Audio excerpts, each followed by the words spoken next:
Welcome back to another episode review of Eerie, Indiana. If you're new to my channel, I've been doing a review on every single episode of Eerie, Indiana, so feel free to check out my previous episodes. In this video, I'll be reviewing episode 15, called Mr. Chaney. This episode originally aired on March 8th, 1992, and was directed by Mark Goldblatt, who directed the original Punisher movie in 1989.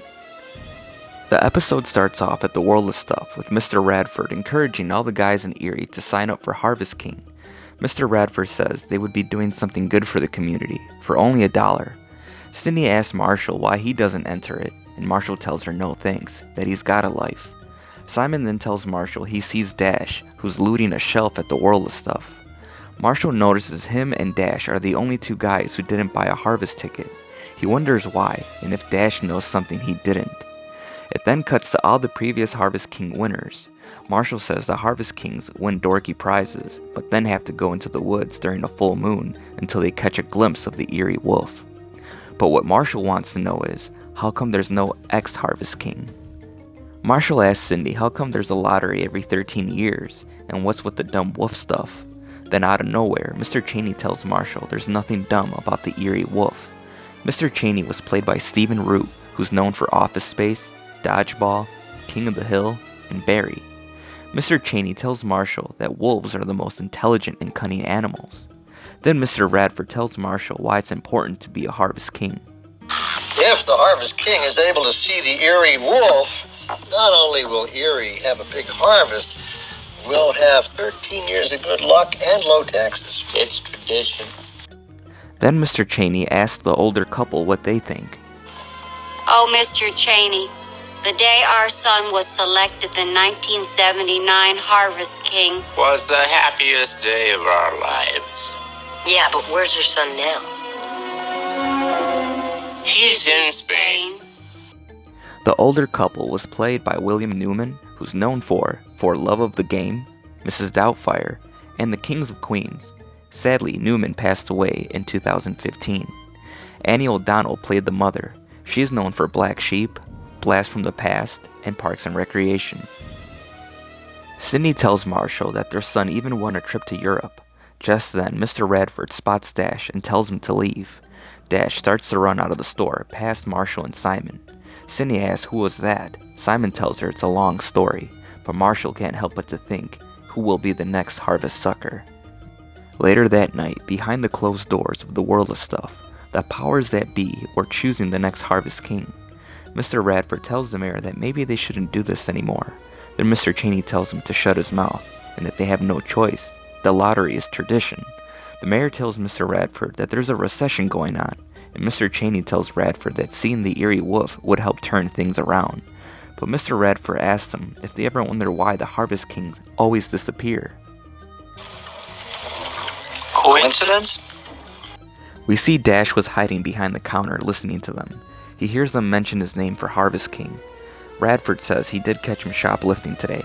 The mayor grabs a blank ticket and writes his name on it as Gray-Haired Boy. Mr. Chaney says no one will miss him. The mayor gives the ticket to Mr. Radford, and Radford puts it in the cash register by Dash. Then Mr. Radford tells him to get home because they are playing The Howling on TV that night, a nod to Joe Dante, who directed The Howling. Dash quickly erases his name from the ticket and puts Marshall's name on it instead.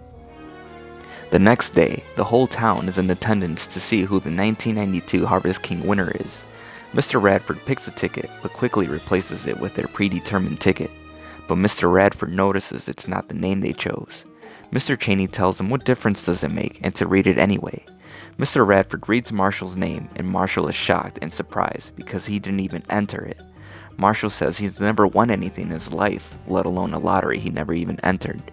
Marshall says that all of a sudden everyone in town was super nice to him and wanted to be his friend. They even gave him a cow. As a token of our gratitude, we'd like to give you this cow. Cow? Mom? Then most of the neighborhood enters Marshall's house and they congratulate him. Marshall even begins to like the attention. Then Mr. Chaney tells Marshall it's time to go to Wolf Mountain to see the Eerie Wolf. It cuts to the Eerie Library where Dash is looking through 13-year-old copies of the Eerie Examiner. Dash finds the newspaper he was looking for. It was dated October 1927, but when he opens the paper up, the article has been cut out.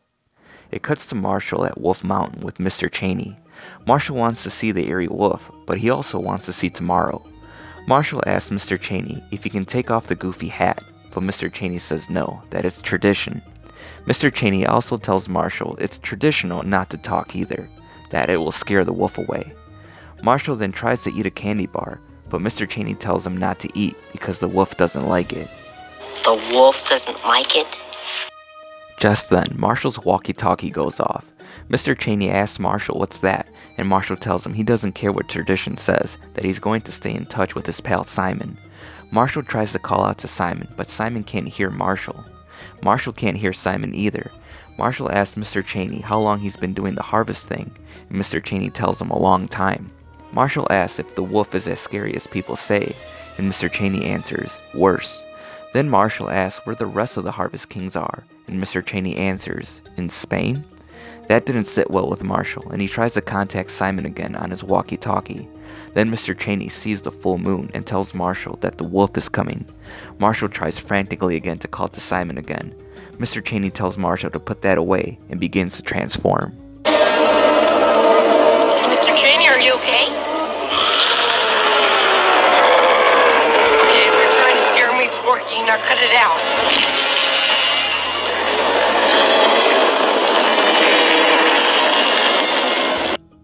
Marshall is now nose to nose with something so ugly his heart almost exploded. The wolf grabs Marshall and throws him to the ground. The wolf is about to attack Marshall again, but then gets hit in the head by a log from behind. It's Dash that we see who knocked out the Wolfman. Marshall tries to thank Dash for saving his life, but Dash walks away from him and tells him not to get used to it, and not to tell anybody. Simon then joins them, and they are amazed at the Eerie Wolf. Marshall then says he knows why there's a lottery, to feed the wolf to get good luck. And low taxes. Marshall asks Dash why he's there. Check out these newspaper clippings. It says here that the last 5 winners of this Harvest Food Lottery, they all went to Spain. Kind of a coincidence, don't you think? I smell a cover-up. Yeah, you got it, pal. If I hadn't gotten here sooner, you'd be werewolf killer by now. People wonder why I have gray hair. Simon then tells Marshall to look at his arm. The Wolfman seems to have scratched Marshall on the arm. Dash tells Marshall to calm down, that it's just a flesh wound. But Marshall tells Dash that he doesn't understand, because the werewolf slashed him, he could turn into the Wolfman next full moon. They hit the Wolfman a few more times just to make sure he was out, and lugged him back to Marshall's house. The good news was that Marshall's parents didn't wake up. The bad news was that the Wolfman had slashed Marshall. They make sure that the Wolfman is tied up nice and tight. Dash suggests driving a stake through its heart, but Marshall tells him that's for vampires. Marshall says he needs to talk to the Wolfman.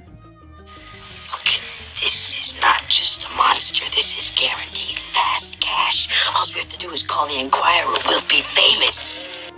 Marshall tells Dash that it's his Wolfman and that he's staying right there. Dash is stubborn, but Marshall tells him that this thing scratched him and he has to find out if he's going to turn into a werewolf too. Think we should call a doctor? Simon, he's a werewolf. An animal. Should we call a vet? Marshall has an idea and tells Dash to stay with the werewolf, but Dash refuses and says it's his werewolf too, that he goes where Marshall goes. Marshall says fine and tells Simon to stay with the Wolfman, and if he wakes up, to hit him again, and tells Dash that they're going to visit the powers that be, leaving Simon standing guard over the Wolfman. It cuts to the mayor and Mr. Radford drinking champagne, celebrating, and thinking that Marshall is halfway to Spain now. This doesn't give me the farm boat, nothing will. The doors burst open and it's Marshall and Dash. They confront Mayor Chisel with the camcorder. Put the hardware down and we'll talk. The mayor tells Marshall that he has no idea how Eerie was before the lottery. Marshall tells him that they are feeding people to the werewolf. The mayor tells Marshall there's no such thing as werewolves. Marshall tells the mayor that he's going to blow the whistle on him, that after today, everyone in Eerie is going to know. The mayor asks know what, a wild story about a werewolf from 2 crazy kids, and tells them that they have no evidence. Look, guys, deep inside, everybody in Eerie has their doubts, but nobody talks about it.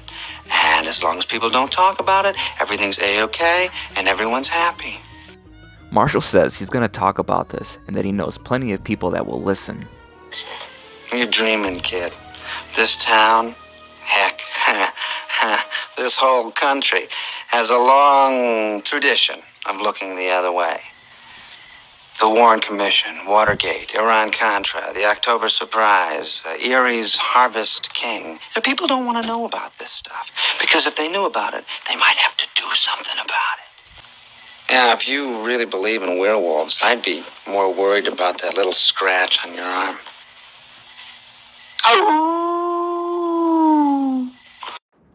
The mayor tosses Marshall some flea powder and leaves.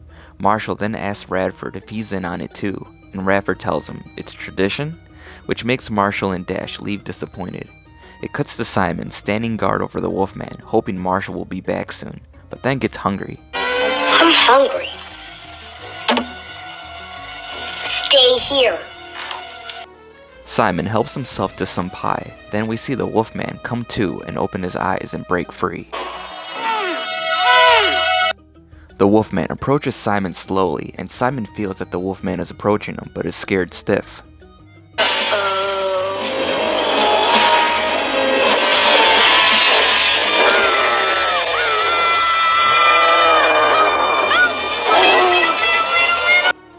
Sydney then walks in with a face mask on, and the Wolfman sees her. Sydney then sees the Wolfman and starts to scream and frightens the Wolfman away and crashes through the door. Marshall and Dash come home right after and help Sydney up. Sydney tells Marshall that she saw the biggest raccoon ever, and then Marshall tells her to go back to sleep. They ask Simon where the werewolf went, and Simon points to the door. They ask each other how to stop a werewolf. Then Mr. Radford comes in. You shoot him! With a silver bullet, of course! Heard what you said, Marshal. I'm not looking the other way anymore. Let's go bag a werewolf! When that's done, I'm taking aim at this Warren Commission thing. So that night, they went werewolf hunting, trying to end this whole thing once and for all. They just didn't know if the silver bullet would really work or not. It worked in the movies, but this was real life. Mr. Radford says he's a little nervous because he's got only one silver bullet, hoping he doesn't miss. Just then, they see the werewolf appear. But then the full moon gets blocked by the clouds, which makes the Wolfman change back into Mr. Chaney. Wait, don't shoot! What's going on? It's Chaney. What am I doing here? You're not gonna believe this, Mr. Chaney, but you're a werewolf. Just then, the moon is visible again, and Mr. Chaney turns back into the Wolfman. The Wolfman jumps down and grabs Marshall, making it hard for Mr. Radford to shoot because he doesn't want to shoot Marshall. Dash then points the barrel of Mr. Radford's gun lower and shoots, hitting the Wolfman in the foot, which changes the Wolfman back to Mr. Chaney. Mr. Chaney is screaming in pain. They help Mr. Chaney back into town, and are pretty sure that they broke the curse that Mr. Chaney will never turn back to that monster again. But what about Marshall? That was Radford's only silver bullet. Who was going to cure Marshall? As soon as they took care of Mr. Chaney, they raided the world of stuff for anything that might cure Marshall. Scoops of the freeze-dried liver of an Amazonian vampire bat. All right, now, quart of fresh chicken blood.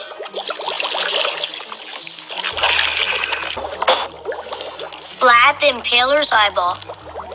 Careful, those are hard to come by.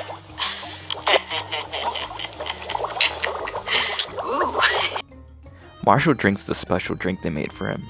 Marshall says he didn't quite escape the effects of the encounter with the Wolfman because the next night there was a full moon and Marshall grew out some big sideburns. Good thing it was just a scratch. Think my parents will notice? Knowing your parents? Nah. Well, if they do, I'll just chalk it up to puberty. And that concludes episode 15 of Eerie, Indiana.